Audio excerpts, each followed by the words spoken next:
Your investment portfolio has been liquidated in full. The notification appeared on my phone during an important client meeting. I excused myself hastily, trying to maintain composure as I stepped into the hallway. This wasn't possible. Andrew and I had agreed never to touch our retirement savings without mutual consent. My fingers trembled as I called his number, only to be met with a businesslike voicemail greeting that suddenly sounded foreign to my ears. 3 hours and 17 unanswered calls later, I received a text message. "Rebecca, I need space to figure things out. Don't try to contact me for a while." After 12 years of marriage, this was how my husband chose to communicate that he was walking away from our life together. What I didn't realize then was that he had taken far more than just his belongings. My name is Rebecca Mitchell, 37 years old and CFO of a mid-sized marketing firm in Seattle. Andrew, 39, worked as an investment advisor at a prestigious financial institution. We lived in a modern loft downtown with our exceptionally gifted 11-year-old daughter, Zoe. We appeared to be the perfect professional couple: successful careers, intelligent child, financial stability. The facade couldn't have been more convincing. For the past year, Andrew had been pushing to diversify our investment strategy, insisting we consolidate our accounts under his management. "It makes sense for the financial expert in the family to handle this," he'd said with that charming smile that once made my heart flutter. I'd reluctantly agreed, transferring control of the $450,000 we diligently saved over our marriage. When I arrived home that evening, I found Zoe sitting cross-legged on the living room floor, her dark curls falling over her face as she hunched over her laptop. "Where's Dad?" she asked without looking up, fingers continuing to tap methodically on the keyboard. "He's working late," I replied, the lie bitter on my tongue. "What are you working on so intently?" "Just a coding project," she said, still not meeting my highs. "Dad's been acting weird lately. Is everything okay with you two?" Zoe had always been perceptive beyond her years, with an analytical mind that seemed to process information at lightning speed. At school, she was already taking advanced placement computer science, and at home, she spent hours teaching herself programming languages from online courses. "Let's talk about it over dinner," I said, buying myself time to figure out how to explain something I barely understood myself.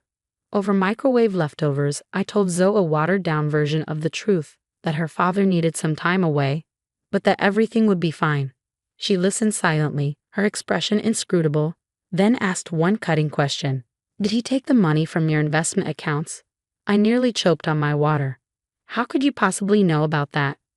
"Last week, I overheard him on the phone talking about liquidation timelines and offshore transfers," she explained matter-of-factly. "He said something about Panama being secure." My blood ran cold. Offshore accounts in Panama meant Andrew had been planning this for quite some time. While I'd been focused on my recent promotion, my husband had been systematically preparing to disappear with our life savings. That night, after Zoe went to bed, I searched Andrew's home office desperately looking for clues. His desktop computer was gone, but in a recycling bin, I found a crumpled receipt from a storage facility. The next morning, I called in sick to work for the first time in 5 years and drove to the address on the receipt. The facility manager confirmed that Andrew Mitchell had indeed rented a unit, but was unhelpful beyond that. As I sat in my car contemplating my next move, my phone rang, an unknown number. Rebecca Mitchell. The voice was professional, detached.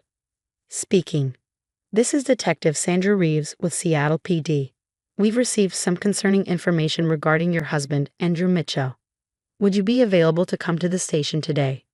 The detective's office was sparse and functional. She explained that Andrew's name had come up in an investigation into a sophisticated investment scheme targeting high-net-worth individuals. "We believe your husband may have been involved in diverting client funds," she said carefully. "Have you noticed anything unusual in his behavior recently?" I laughed hollowly. Besides him disappearing yesterday and emptying our joint investment accounts, nothing at all. By the time I returned home, my shock had morphed into a seething anger. I had built my career on financial acumen, yet I failed to see the deception happening under my own roof. I found Zoe, not in her room but sitting at the kitchen counter, her laptop open. "Mom, I think I found something," she said without preamble. "I've been running a program to track Dad's digital footprint." "You've been what?" I asked, momentarily distracted from my anger. I created a simple algorithm that aggregates public data and cross-references it with known patterns, she explained, as if it were the most natural thing for an 11-year-old to do. Dad's been sloppy with his digital security. He's using his secondary email to communicate with someone named Elise Parker. And they've been discussing property in Belize. Zoe, what you're doing might not be entirely legal, I cautioned, even as I leaned closer to the screen. Neither is what Dad did, she countered, a hardness in her voice I'd never heard before. Besides, I'm just connecting publicly available information. Over the next 2 days, Zoe and I barely slept as we pieced together Andrew's movements. We discovered he had been seeing this Elise woman for at least 8 months. More disturbingly, we found evidence that some of the funds he transferred weren't even ours, they belonged to his clients. On the 3rd day, I received a call from our bank. There had been a suspicious attempt to access our home equity line of credit remotely. The transaction had been flagged and frozen. That was him, I told Zoe after hanging up. He's trying to drain the house value now. Then he's getting desperate, she observed. The algorithm shows he's still in the country, Mom. The Belize property purchase hasn't gone through yet. That evening, my doorbell rang. Detective Reeves stood outside with a colleague. We've received information about your husband's whereabouts, she said. We believe he's planning to leave the country within 48 hours. We need your help. The plan was simple but risky. I would contact Andrew, tell him I'd discovered additional funds in a private account, and suggest meeting to discuss a quiet divorce settlement. Meanwhile, the police would be waiting to apprehend him. It's too dangerous, Zoe protested when I explained it to her. He's not thinking rationally right now. It's our best chance to recover what he stole, I insisted. Then let me help, she said firmly. I can track his phone location in real time once he responds to your message. The police won't need to expose you at all. After some debate, Detective Reeves agreed to Zoe's modification of the plan, impressed by her technical knowledge despite initial reservations about involving a child. I sent the message to Andrew that evening. I know what you've done. I also have access to funds you don't know about. If you want to avoid charges, meet me tomorrow to discuss terms. His response came within minutes. Millennium Hotel, room 842, 2 p.m., come alone. The following day, as I prepared to leave for the meeting, Zoe grabbed my hand. I set up a real-time tracker using the hotel's public Wi-Fi network. The moment he connects, we'll know exactly where he is. The police are already positioned in the hotel. How did you even? I began, then shook my head. Never mind. I don't think I want to know. Probably not, she agreed with a small smile that didn't reach her eyes. When I arrived at the hotel, Detective Reeves confirmed through my earpiece that Andrew had indeed checked in but had registered under a false name. According to Zoe's tracking, he was currently in the hotel lobby, not in room 842. He's setting up a trap, Reeves concluded. Stay in the car. 20 minutes later, I watched as the police escorted Andrew from the hotel in handcuffs. Behind him came a tall, elegant woman who I assumed was Elise Parker, also in restraints. At the station, Andrew refused to speak to me, but Detective Reeves provided the details. They had found documents in his hotel room outlining the entire scheme. Client funds diverted through a maze of accounts, plans for a new identity in Belize, even a fabricated backstory to explain his sudden wealth. What about our money? I asked. The funds he transferred from our accounts. Most of it has been frozen before it could leave the country, she explained. Financial Crimes is working on recovery, but it may take some time. And the clients he stole from. That's a separate investigation, she said grimly. He'll be facing multiple felony charges. That night, Zoe and I sat on our balcony overlooking the city lights, processing everything that had happened. How are you doing with all this? I asked her, suddenly aware of how much I'd leaned on my daughter's remarkable abilities without considering the emotional toll. I'm angry, she said simply. Not just that he was willing to abandon us, but that he thought he was smart enough to get away with it. She closed her laptop with a decisive click. I'm also kind of proud of what we did. We outsmarted him. We did. I agreed, putting my arm around her shoulders. But we still have a long road ahead. The weeks that followed brought a cascade of revelations. Andrew's scheme had affected dozens of clients, people who had trusted him with their life savings. The investigation uncovered evidence that Elise Parker, who turned out to be a former compliance officer at Andrew's firm, had been instrumental in helping him bypass security protocols. In a bizarre twist, Andrew attempted to blame me for the missing client funds, claiming I had orchestrated the entire operation using my position as CFO. The accusation might have gained traction if So hadn't meticulously documented the digital trail of his activities, creating a timeline that clearly exonerated me. 3 months after Andrew's arrest, I sat in a courtroom listening as he was sentenced to 12 years for fraud, embezzlement, and money laundering. Alice received 8 years for her role in the scheme. As part of the plea agreement, Andrew surrendered all assets, including the properties in Belize and the contents of the storage unit, which turned out to contain luxury items purchased with stolen funds. Recovery was a gradual process. The financial aspect was straightforward.